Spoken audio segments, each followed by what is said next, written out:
আল্লাহ পাক নিজের উপর অবধারিত করে নিয়েছেন যে যে ব্যক্তি আল্লাহর সন্তুষ্টির জন্য গরমের সময় সওম রাখবে, গ্রীষ্মকালে সওম রাখবে, পিপাসার্ত থাকবে, আল্লাহ রাব্বুল আলামিন কিয়ামতের দিন, তৃষ্ণার দিন তাকে পানি পান করাবেন ইনশাআল্লাহ তাআলা। এরপর একটা হাদিস আছে যেটা হচ্ছে জান্নাতের দরজার ওয়াদা। রাসূলুল্লাহ সাল্লাল্লাহু আলাইহি ওয়াসাল্লাম ইরশাদ করেছেন, জান্নাতে একটা স্পেশাল দরজা আছে যার নাম রাইয়ান। কিয়ামতের দিন শুধুমাত্র এই দরজা দিয়ে রোজাদারদেরকেই প্রবেশ করানো হবে। যখন তারা প্রবেশ করবে এই দরজা বন্ধ করে দেওয়া হবে, তাদের পরবর্তীতে এই দরজা দিয়ে কেউ প্রবেশ করতে পারবে না। হাদিসটা সহিহ বুখারীর মধ্যে এসেছে, মুসলিমে এসেছে 1152 নম্বর হাদিস। আরও কিছু হাদিস আমরা পড়ে সামনে যাচ্ছি। নবী করিম সাল্লাল্লাহু আলাইহি ওয়াসাল্লাম ইরশাদ করেছেন যে সওম এবং কোরআন, আমি আবারও বলছি, রমাদান মাসে কোরআন নাজিল হয়েছে। আর এই হাদিসেও এসেছে সওম এবং কোরআন কিয়ামতের দিন বান্দার পক্ষে সুপারিশ করবে। সওম বলবে, ইয়া রব, হে আমার রব, আমি তাকে খাবার এবং যৌন প্রবৃত্তি থেকে বিরত রেখেছিলাম, অতএব তার ব্যাপারে আমার সুপারিশ কবুল করুন। কোরআন বলবে, হে আল্লাহ, আমি তাকে রাতের বেলা ঘুম থেকে বিরত রেখেছি, সে রাত জেগে আমাকে তেলাওয়াত করেছে, মানে কিয়ামুল লাইল এবং তাহাজ্জুদ এবং তারাবিহ সালাতে তেলাওয়াত করেছে। হে আল্লাহ, আপনি তার পক্ষে আমার সুপারিশ কবুল করুন। রাসূলুল্লাহ সাল্লাল্লাহু আলাইহি ওয়াসাল্লাম বলছেন, তাদের উভয়ের সুপারিশই কবুল করা হবে ইনশাআল্লাহ তাআলা। হাদিসটা মুস্তাদরাক হাকিমে এসেছে 2080 নম্বর হাদিস। আরেকটা বিখ্যাত হাদিস যেটা আপনারা সবাই জানেন, যে মান সামা রমাদান ঈমানান ওয়া ইহতিসাবান গুফিরা লাহু মা তাকদ্দামা মিন যামবিহি, যে ব্যক্তি ঈমানের সাথে সওয়াবের আশায় রমাদান মাসের সবগুলো সওম রাখবে, ঈমানের সাথে সওয়াবের আশায় রমাদান মাসের সবগুলো সওম রাখবে, রাসূল সাল্লাল্লাহু আলাইহি ওয়াসাল্লাম বলেছেন, গুফিরা লাহু মা তাকদ্দামা মিন যামবিহি, তার পূর্বের জীবনের সমস্ত গুনাহ আল্লাহ পাক মাফ করে দেবেন ইনশাআল্লাহ। অন্য হাদিসে এসেছে, যে ব্যক্তি রমাদান মাসে সওম রাখবে দিনের বেলা এবং রাতের বেলা কিয়ামুল লাইল করবে বা তারাবির নামাজ পড়বে বা তাহাজ্জুদ আদায় করবে, গফির লাহু মা তাকদ্দামা মিন যামবিহি, তার পূর্বের সমস্ত গুনাহ আল্লাহ পাক মাফ করে দেবেন। রোজাদারের আনন্দের মুহূর্ত সম্পর্কে হাদিসে এসেছে যে আবু হুরায়রা রাদিয়াল্লাহু আনহু থেকে বর্ণিত আছে, নবী করিম সাল্লাল্লাহু আলাইহি ওয়াসাল্লাম বলেছেন যে রোজাদারের জন্য দুটা আনন্দের মুহূর্ত আছে যখন সে আনন্দিত হবে। তার প্রথমটা হচ্ছে যখন সে ইফতার করে, এবং দ্বিতীয়টা হচ্ছে যখন সে তার রবের সাথে সাক্ষাৎ করবে, মিলিত হবে। এই দুটো সময় আল্লাহ রাব্বুল আলামিন তাকে আনন্দিত করে দিবেন ইনশাআল্লাহ তাআলা। অন্য বর্ণনা এসেছে যে যখন সে আল্লাহর সাথে মিলিত হবে বা আল্লাহর সাথে সাক্ষাৎ করবে কিয়ামতের দিন, আল্লাহ পাক তাকে এত পুরস্কার দিবেন যাতে সে আনন্দিত হয়ে যাবে ইনশাআল্লাহ আযজা ওয়া জাল্লা। হাদিসটা বুখারীতে এসেছে 1904 নম্বর হাদিসে।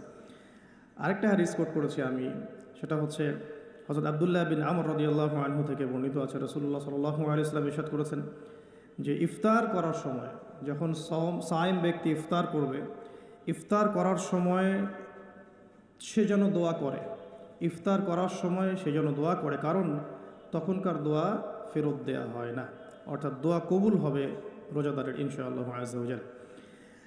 আর এই হাদিসটা আমি এবারই প্রথম পেয়েছি, আগে আমি এই টপিক নিয়ে কথা বলার সময় হাদিসটা কোট করিনি কখনো। আমার কাছে মনে হলো যে হাদিসটা শেয়ার করা দরকার।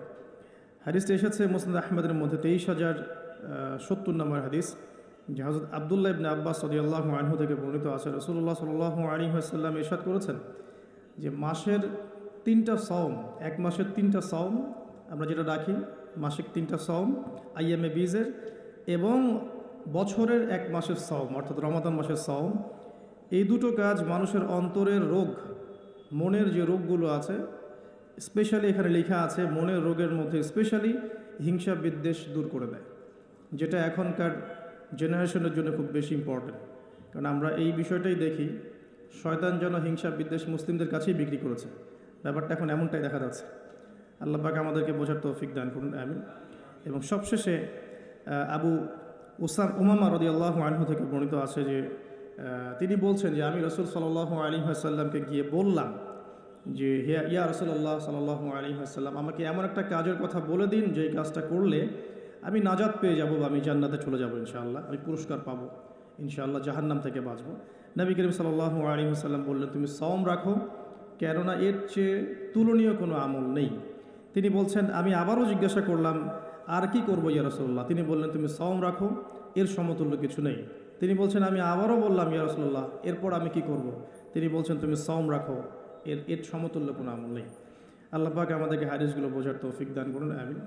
এই হাদিসগুলো আপনারা আগেও শুনেছেন, তবে আমি ফজিলত থেকে শুরু করলাম এই কারণে যে আমরা এগুলোর সামারি যদি মাথায় নেই, তাহলে বিষয়টা এমন দাঁড়াচ্ছে যে রমাদান মাস কোরআন নাজিলের মাস, যে মাসটা মুসলিমদেরকে তাকওয়া দিবে, শক্তি দিবে, ঈমানের শক্তি, যার ফলশ্রুতিতে মুসলিমরা ইনশাআল্লাহ আল্লাহ পাকের জমিনে আল্লাহ পাকের দিনটা প্রতিষ্ঠা করতে পারবে, নিজের ব্যক্তি জীবনে পারবে, পরিবারে পারবে, আস্তে আস্তে সমাজে আল্লাহ পাক সামর্থ্য দিলে আরও বড় পরিসরে।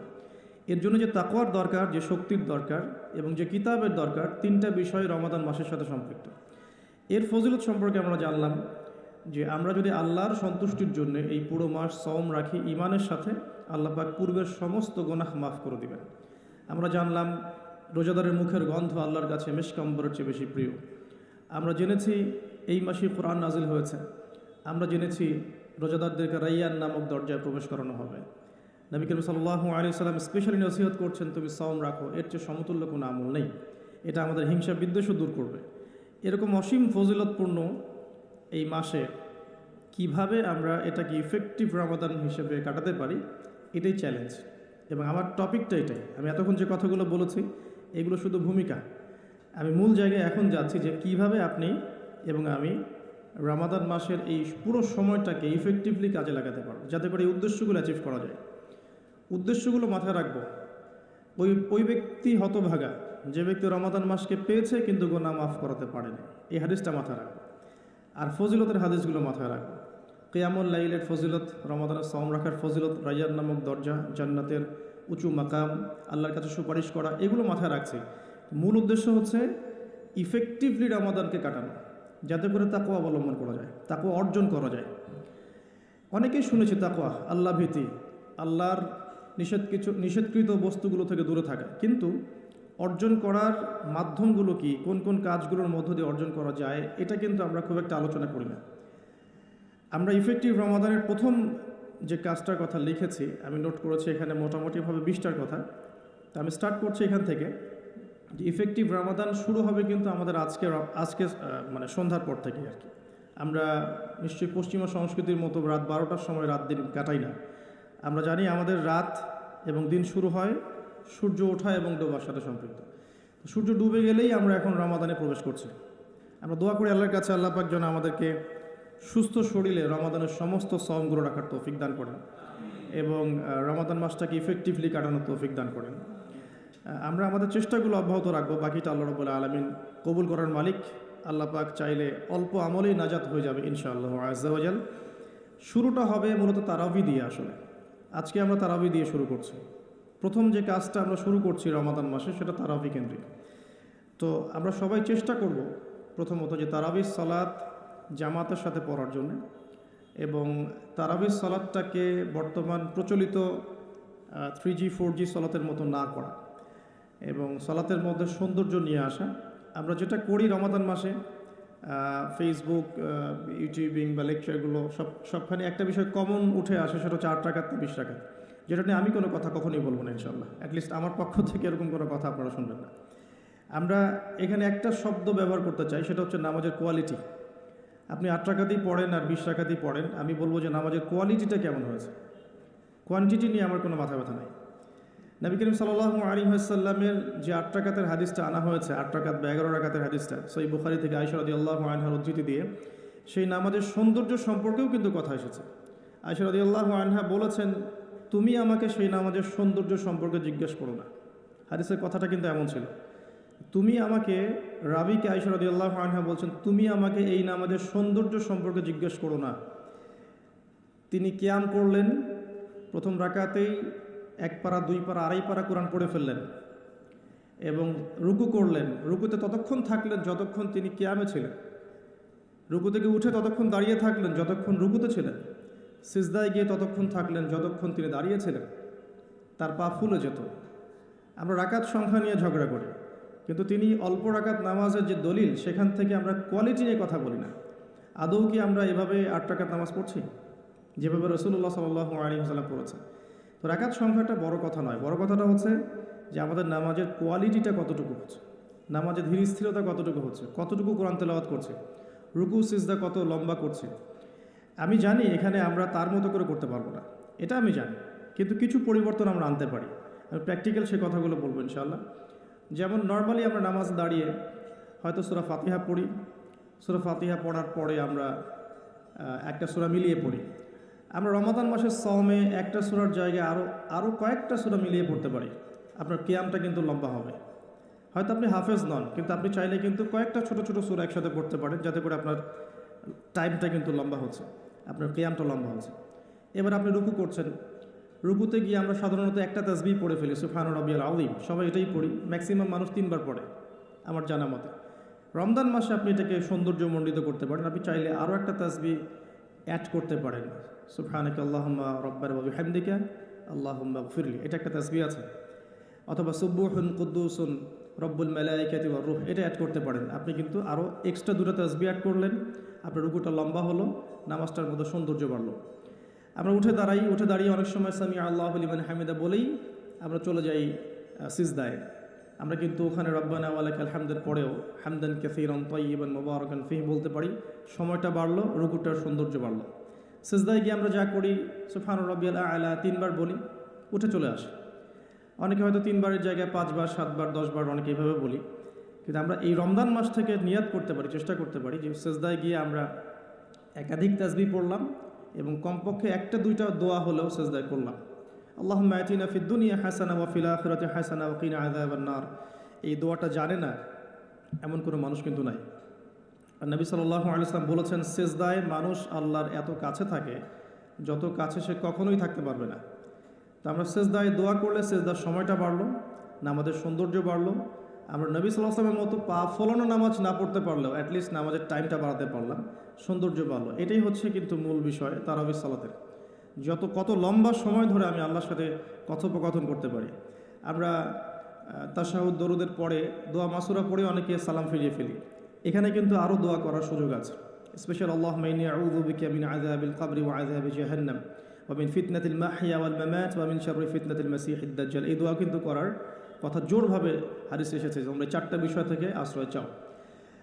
এছাড়াও কিন্তু আপনি সালাম ফেরানোর আগে যে কোনো দোয়াই করতে পারছেন কোরআন এবং সুন্নাহ থেকে। নামাজটা লম্বা হলো, নামাজে আপনি আল্লাহর সাথে বেশি কথা বলতে পারলেন, নামাজের মধ্যে প্রশান্তি পাওয়া গেল। এভাবে নামাজ পড়ার পরে দেখবেন 2 রাকাত নামাজ পড়লে আপনার মনের মধ্যে শান্তি চলে আসছে। অথচ 3G 4G স্পিডে আপনি 10 রাকাত 20 রাকাত নামাজ পড়লে কিন্তু মনের মধ্যে শান্তি পাচ্ছেন না। মূল বিষয়টা কিন্তু এই জায়গায়। তো প্রথমে স্টার্টটা হবে আমাদের তারাবি থেকে আজকে। আর তারাবির সালাত যে ইমাম পড়াবেন, আমি অবশ্যই রিকোয়েস্ট করব তিনি যেন খতমই পড়ান। কারণ রমজান মাসে যদি কোরআন খতম না দিই তাহলে আমরা কোন মাসে কোরআন খতম দেব? এবং খতম দিতে হবে বলেই যে খুব জোরে তেলাওয়াত করতে হবে 5G স্পিডে, যাতে কেরাত কি করা হচ্ছে ইমাম সাহেবও বুঝতে পারছেন না, মুক্তাদিও বুঝছেন না। এখানে নামাজে কোরআনের হকটা ঠিকমতো আদায় হয় না। একটু ধীর স্থিরভাবে পড়া যেতে পারে। আমরা হয়তো প্রত্যেকটা আয়াতের শেষে ওয়াকফ করতে পারছি না, যেটা নবী সাল্লাল্লাহু আলাইহি ওয়াসাল্লামের সুন্নাহ ছিল। নবী করিম সাল্লাল্লাহু আলাইহি ওয়াসাল্লাম কিন্তু প্রত্যেকটা আয়াতের শেষে ওয়াকফ করতেন, থামতেন, থেমে থেমে তিনি তেলাওয়াত করতেন। হয়তো আমরা সেটা করতে পারি না, কিন্তু আমরা চেষ্টা করতে পারি তেলাওয়াতটার টেম্পোটা যেন কমে যায়, যাতে করে 2 রাকাত নামাজ পড়তে মিনিমাম 5 থেকে 8 মিনিট সময় লাগে। এই নামাজটা পড়লে আমরা মোটামুটিভাবে কিছুটা হলেও হক আদায় করতে পারবো ইনশাআল্লাহ। আমি কিছু প্র্যাকটিক্যাল কথা বলছি, কারণ প্র্যাকটিক্যালি দেখে দেখে আমার কাছে এগুলো মনে হয়েছে, এই টিপসগুলো হয়তো বা এগুলো কাজে দেবে ইনশাআল্লাহ। এছাড়াও আমরা জামাতের সাথে নামাজ পড়ার পর আমরা যেটা করতে পারি সেটা হলো শেষ রাত্রে আমরা আবারও ওঠার অভ্যাস করতে পারি। আমরা যদি আর্লি ঘুমিয়ে যাই, এবং রমাদান মাসে আমাদের একটা অভ্যাস করতে হবে, আমরা যেন আর্লি ঘুমাই। আর্লি যদি ঘুমিয়ে যাই আমরা শেষ রাত্রে ইনশাআল্লাহ সাহারি করার মিনিমাম 1 ঘন্টা 1.5 ঘন্টা আগে যদি উঠতে পারি, শেষ রাতে গিয়ে আমরা আবারও কিন্তু 2-4 রাকাত 8-10 রাকাত নামাজ পড়তে পারবো ইনশাআল্লাহ, এবং পরিবারের সদস্যদেরকে ওঠাতে পারবো। আর এই সময়টা সেই সময় যে সময় আল্লাহ রাব্বুল আলামিন প্রথম আসমানে নেমে আসেন এবং বান্দার জন্য আহ্বান করতে থাকেন, কে আছো আমার কাছে কিছু চাইবে, আমি তোমাকে তা দেবো। কে আছো আমাকে ডাকবে, আমি তোমার ডাকে সাড়া দেব। কে আছো আমার কাছে ইস্তেগফার করবে, আমি তোমার গুনাহগুলোকে মাফ করে দেব। তো শেষ রাত্রে দোয়া কবুল হয়। দোয়া কবুলের এই সময়টাতে আমরা যেন ঘুমিয়ে না কাটাই, মিনিমাম 1 ঘন্টা আগে আমরা ওঠার চেষ্টা করব শেষ রাত্রে। তাহলে ওই সময়টা আমরা ইনশাআল্লাহ তাআলা ইবাদতে কাটাতে পারবো। আল্লাহ পাক তৌফিক দান করুন, আমিন। তো আমরা রমাদানের স্টার্টটা করব আজকের তারাবি থেকে, এবং আজকের রাতের আপনার লাস্ট শেষ রাত্রে কিছু নামাজের মধ্য দিয়ে, যেটাকে অনেকে তাহাজ্জুদ বলে থাকেন। আর এরপরে আমরা যে বিষয়গুলোর দিকে ফোকাস করব সেটা হচ্ছে সাহরি এবং ইফতার। যেহেতু আমরা শুরু করছি তারাবি দিয়ে, তারপর ঘুমাচ্ছি, ঘুম থেকে উঠে আবার তাহাজ্জুদে উঠছি, তাহাজ্জুদের নামাজ পড়ার পর আমরা কিন্তু সাহরি করব। সাহরি আর ইফতার দুটাকে আমি একসাথে লিখেছি এই কারণে, এই দুটার মূল মেসেজ একটাই, রমজান মাসে আমাদেরকে নিয়াত করতে হবে এবং চেষ্টা করতে হবে সাহরি এবং ইফতারে যেন খুব বেশি না খাই। প্রথম কথা হচ্ছে এটা, সাহরি এবং ইফতারে এত বেশি খাওয়া যাবে না যেটা আপনার সওমের আধ্যাত্মিকত্ব নষ্ট করে ফেলবে। সওমের যে রুহানিয়াত বা আধ্যাত্মিকত্ব আছে এটা বেশি খেলে নষ্ট হয়ে যাবে, বেশি ঘুমালে নষ্ট হয়ে যাবে, বেশি কথা বললে নষ্ট হয়ে যাবে, আড্ডা পিটালে, গল্প করলে, অনলাইনের সময় অপচয় করলে বা অন্যান্য মুভিজগুলো দেখলে আপনার রমাদানের নূর কিন্তু নষ্ট হয়ে যাবে। বেশি খাওয়ার অভ্যাসটা ত্যাগ করতে হবে রমাদান মাস থেকেই। আমরা কিছু কিছু বিধান দেখেছি যেটা কোরআন এবং হাদিসে আছে, বাস্তবিক খুব একটা আমল আসলে নাই। তার মধ্যে অন্যতম একটা হচ্ছে খাওয়ার সুন্নত। খাওয়ার সুন্নত আমাদের সবার মধ্যে খুব একটা নাই, থাকলে আমাদের ফিটনেসগুলো এমন হতো না আসলে। খেয়াল করে দেখবেন এই 8 তালে উঠতে কিন্তু অনেকে হাঁপায় গেছে। তো এই ফিটনেসগুলো কিন্তু আমাদের ক্ষতি করছে, আমরা বুঝতে পারছি না। আমি রমাদান মাসে রিকোয়েস্ট করব বেশি খাবেন না, পেটের 3 ভাগের 1 ভাগ খাবেন এবং কোনোভাবেই কোনো ম্যানুফ্যাকচার্ড খাবার খাবেন না। কোনো ম্যানুফ্যাকচার্ড ফুড আপনার শরীরের ভিতরে ঢুকতে দিবেন না। ম্যানুফ্যাকচার্ড বলতে বোঝাচ্ছি মানুষ যেগুলোকে প্রডিউস করে মার্কেটিং করছে, যেগুলোর মধ্যে সাইড ইফেক্ট আছে এবং যেগুলোর মধ্যে মানে পুষ্টি উপাদান কম। বাসায় হোমমেড ফুড খাবেন। অনেক সময় দেখা যায় সাহরি এবং ইফতারে আমরা এত বেশি ভোজন রসিক হয়ে পড়ি যে আমরা তারাবির নামাজ ঠিকমতো পড়তে পারি না, অসুস্থ হয়ে যাই, পেট খারাপ হয়ে যায়। এই জন্য বাসার নর্মাল কমন খাবারগুলো খাবেন এবং এই সিজনে বেশি বেশি মানে জুসি জিনিসগুলো খাওয়ার চেষ্টা করতে হবে স্পেশালি, তাহলে আমরা ফিজিক্যালি ফিট থাকবো ইনশাআল্লাহ। আর শরীর সুস্থ রাখতে হবে এই কারণে যাতে করে আমরা আল্লাহর ইবাদত বেশি বেশি করতে পারি। তো আল্লাহ পাক আমাদের সবাইকে খাবার নিয়ন্ত্রণ করার তৌফিক দান করুন। আর যে ব্যক্তি খাবারকে নিয়ন্ত্রণ করতে পারে না সে কিন্তু প্রবৃত্তিকে নিয়ন্ত্রণ করতে পারবে না। একজনের সামনে অনেকগুলো খাবার এনে দেন, তার খাওয়ার স্টাইলটা দেখে আপনি গেস করতে পারবেন তার ভিতরে প্রবৃত্তি নিয়ন্ত্রণের ক্ষমতা কতটুকু। তার খাবারের স্টাইলটা দেখবেন কীভাবে সে খাচ্ছে, সে কি গোগ্রাসে খাচ্ছে নাকি রিল্যাক্সে খাচ্ছে, খাবার দেখে কি তার মধ্যে মানে লোলুপতা প্রকাশ পাচ্ছে, তাহলে বুঝবেন সে ব্যক্তি প্রবৃত্তিকে নিয়ন্ত্রণ করতে পারবে না। এই বিষয়টা খেয়াল রাখবেন। আমরা খাবার যত বেশি প্রডিউস করব তত বেশি আমাদের মা বোনদেরকে রান্নাঘরে থাকতে হবে, এতে করে তাদেরও রোজার যে মাহাত্ম্য এবং রোজার যে রুহানিয়াত তারাও হারাবে, সময়ের অপচয় হবে, তাদের প্রতি ওয়ান কাইন্ড অফ জুলুম করা হবে। যদি 2-3টা আইটেমে আমার খাবার হয়ে যায়, 10টা আইটেম করার কোনো প্রয়োজন নাই। সো ম্যানুফ্যাকচার্ড খাবার আমরা বাদ দিব, ম্যানুফ্যাকচার্ড ড্রিঙ্কস বাদ দিব এবং হোমমেড খাবারগুলো থেকে অভ্যস্ত হবে ইনশাআল্লাহ। আল্লাহ পাক তৌফিক দান করুন, আমিন। এবং রমাদান মাসে আমরা যেগুলো করার নিয়াত করছি এগুলোকে সারা বছর কিন্তু ধরে রাখতে হবে আর কি। আল্লাহ রাব্বুল আলামিন আমাদেরকে তৌফিক এনায়েত করুন, আমিন। তো তারাবি, তাহাজ্জুদ এবং খাবারের পরে ইফতারের কথাটা একটু অ্যাড করে দিই যে ইফতারে এত বেশি খাবেন না যাতে করে তারাবির নামাজটা আপনি পড়তে না পারেন। ইফতারে নবী সাল্লাল্লাহু আলাইহি ওয়াসাল্লাম যে খাবারগুলো খেতেন সেই সুন্নাহ সম্মত খাবারগুলো খাওয়ার চেষ্টা করবেন ইনশাআল্লাহ। আল্লাহ পাক তৌফিক দান করুন। এরপরে আমি যে কয়েকটা পয়েন্টস লিখেছি তার মধ্যে একটা হচ্ছে যে রমাদান মাসে সম রাখা অবস্থায় প্রথম কাজ আমাদের 5 ওয়াক্ত সালাত জামাতে পড়া। সারা বছর কি করেছি তো এই রমাদান মাস থেকে নিয়াত করতে হবে যে 5 ওয়াক্ত সালাত যেন জামাত না ছুটে যায়। এটা যারা লোকাল তাদের জন্য খুব প্রযোজ্য, যারা মুসাফির তাদের হয়তো ছুটতে পারে। যদি ছুটেও যায় একা একা পড়ে ফেলতে হবে, যদি সম্ভব হয় বাসায় জামাত করা যেতে পারে যদি ছুটে যায়। রমজান মাসে 5 ওয়াক্ত সালাত জামাতে পড়লে অন্যান্য মাসের যে নেকি তার চেয়ে মিনিমাম 70 গুণ নেকি বেশি হবে ইনশাআল্লাহ। আর জামাত একটা ঐক্য দেয়, একটা পরিচিতি হয়, হৃদ্যতা ভালোবাসা বাড়ায়। একটা মুসলিম কমিউনিটির মধ্যে জামায়াতের গুরুত্ব অনেক বেশি, জামায়াতের সাথে নামাজ এই বিষয়টার গুরুত্ব অনেক বেশি। আমরা রমজান মাসে অ্যাটলিস্ট এই মাসে অভ্যস্ত হই যাতে করে আমাদের রমাদানের 5 ওয়াক্ত সালাত জামাতটা ছুটে না যায়। আল্লাহ পাক তৌফিক দান করুন, আমিন। স্পেশালি ফজরের সালাত এবং এশার সালাত এই দুটো জামাত যেন কোনোভাবেই না ছুটে যায়। আল্লাহ পাক আমাদেরকে তৌফিক এনায়েত করুন, আমিন। ফরজগুলো আদায়ের পাশাপাশি এরপরে আমি নোট করেছি রমাদান মাসে ডেইলি 12 রাকাত সুন্নাহ আদায় করার চেষ্টা করা উচিত। আমরা অনেক সময় দেখা যায় ফরজ নামাজগুলো পড়ি, সুন্নত নামাজগুলো তো অনেক সময় গাফিলতি হয়ে যায়, মিস হয়ে যায়। রমজান মাসে ফরজকে যতটা গুরুত্ব দিচ্ছি সুন্নাহকেও ততটা গুরুত্ব দেওয়া উচিত। কারণ এই মাসে একটা নফল আপনাকে সুন্নার নেকি দিয়ে দিবে, একটা সুন্নাহ আপনাকে ফরজের নেকি দিয়ে দিবে ইনশাআল্লাহ।